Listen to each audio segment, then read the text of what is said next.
आज हम लोग फ्रांस की क्रांति के अंतर्गत जो 1789 ईस्वी में हुई थी उसके अंतर्गत राजनीतिक कारण के बारे में जानेंगे, चर्चा करेंगे कि फ्रांस की क्रांति में फ्रांस की राजनीतिक क्रांति का क्या जो है से अर्थ था। फ्रांस में जो क्रांति का विभिन्न कारण था उसमें फ्रांस की क्रांति के अंतर्गत, राजनीतिक क्रांति के अंतर्गत जो भी छोटे छोटे महत्वपूर्ण बिंदु थे वह किस प्रकार से राजनीतिक क्रांति का आधार बना।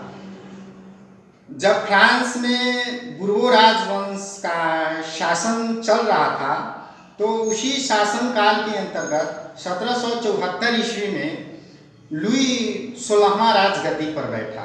उसकी पत्नी ऑस्ट्रिया की राजकुमारी मेरी अंतोयनेट एक तरह से राजकोष से फिजूल खर्च करती थी।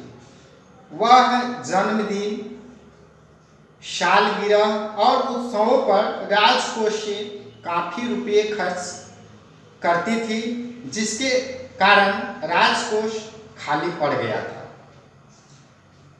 फ्रांस में जब सप्तवर्षीय युद्ध चल रहा था तो उस युद्ध से भी वहाँ की स्थिति जो है राजकोष की गंभीर बन गई।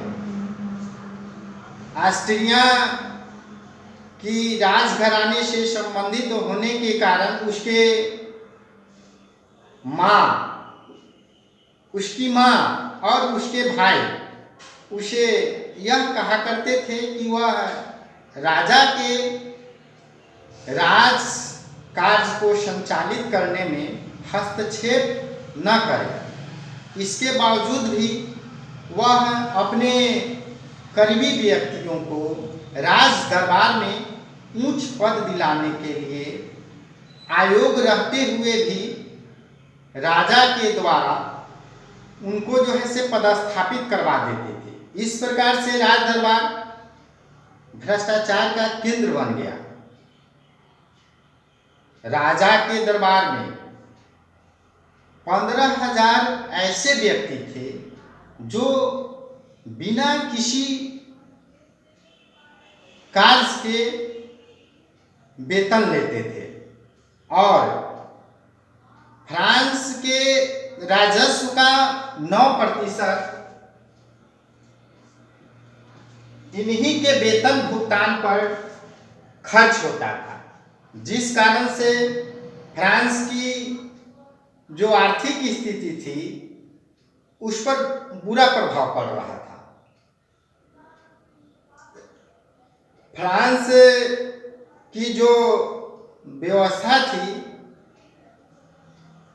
वह भ्रष्टाचार के अंतर्गत ज़्यादा जो है अस्थिरता पैदा कर रहा था। इंग्लैंड से अमेरिका के 13 उपनिवेशों को आज़ाद कराने में फ्रांस पर करीब 10 अरब लिबरे का बोझ जो है से बढ़ गया था। इससे राजकोष पर बहुत व्यापक असर पड़ा। जो फ्रांस में लिबरे उस समय का तात्कालिक जो मुद्रा थी तो उससे राजकोष पर अतिरिक्त बोझ पड़ा, जिस कारण से फ्रांस में करों में वृद्धि किया गया और जिसका बुरा असर फ्रांस की जनता पर पड़ा।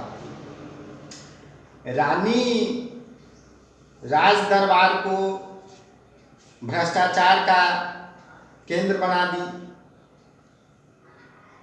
उसके बाद फ्रांस में राजा की निरंकुशता पर नियंत्रण लगाने के लिए स्टेटस जर्नल था।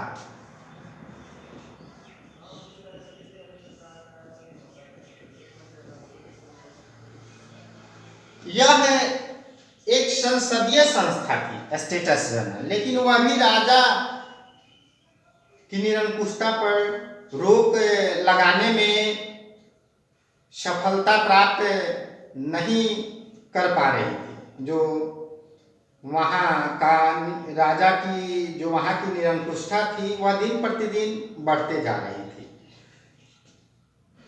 यह इसी बात से प्रमाणित होता है कि लुई 14वां कहा करता था कि मैं ही राज्य हूं।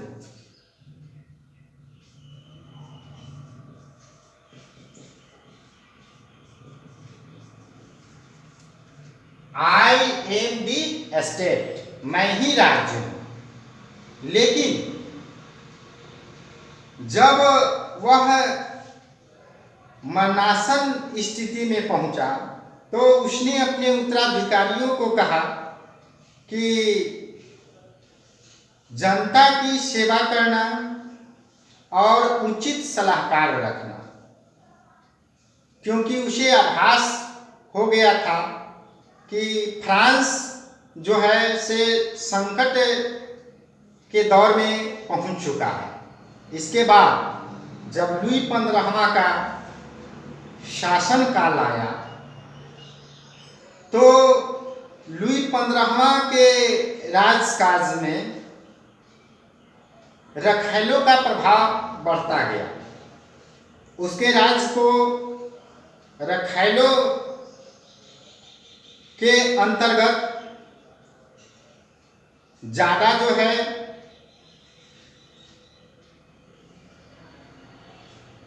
भ्रष्टाचार का केंद्र माना जाने लगा। रखैलों का प्रभाव ज्यादा बढ़ना शुरू हो गया। उसने भी अपनी मृत्यु के समय कहा कि फ्रांस में प्रलय आएगा। इन बातों से स्पष्ट है कि फ्रांस की राजनीतिक व्यवस्था उस समय चरमरा गई थी। फ्रांस में राजा की स्वेच्छा पर अंकुश लगाने के लिए पार्लियामेंट नामक संस्था थी।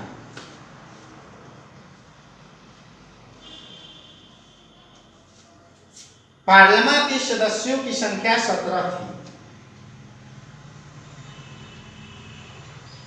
पार्लियामेंट एक तरह से फ्रांस में न्यायालय के रूप में था और इसके सदस्य कुलीन परिवार के लोग होते थे और राजा इनको मिलाकर अपना कार्य जो है कर लेता था, जिस कारण से पार्लियामेंट भी राजा की स्वेच्छा से जो कार्य करने का जो निरंकुशता था उस पर रोक लगाने में अक्षम साबित हो पा रही थी।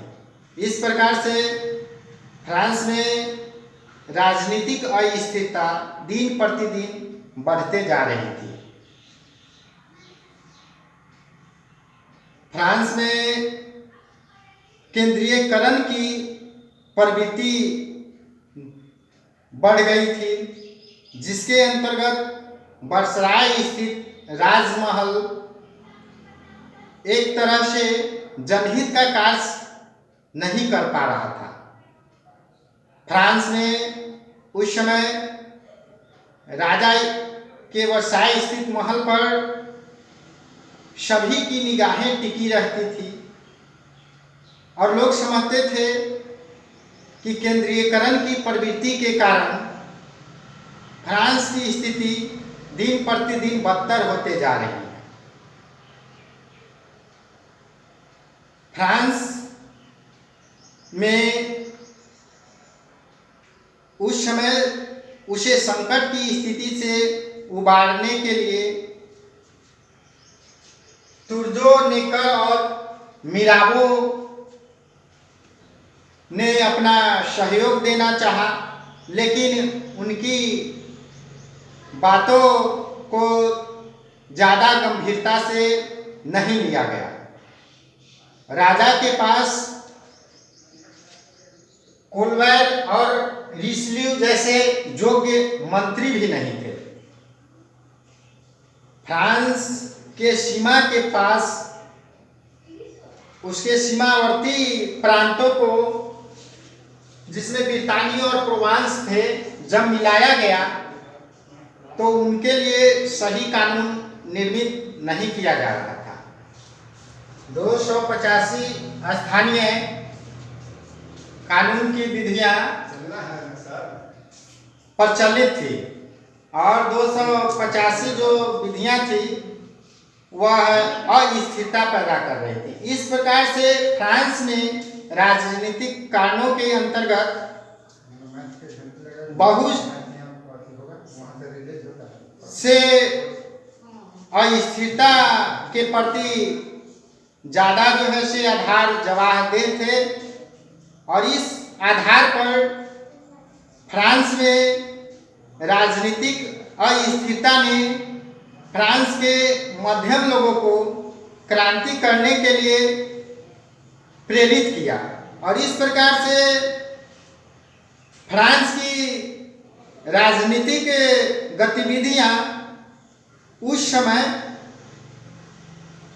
मध्यम वर्गों के प्रति क्रांति करने के लिए उन लोगों में राजनीतिक चेतना पैदा किया और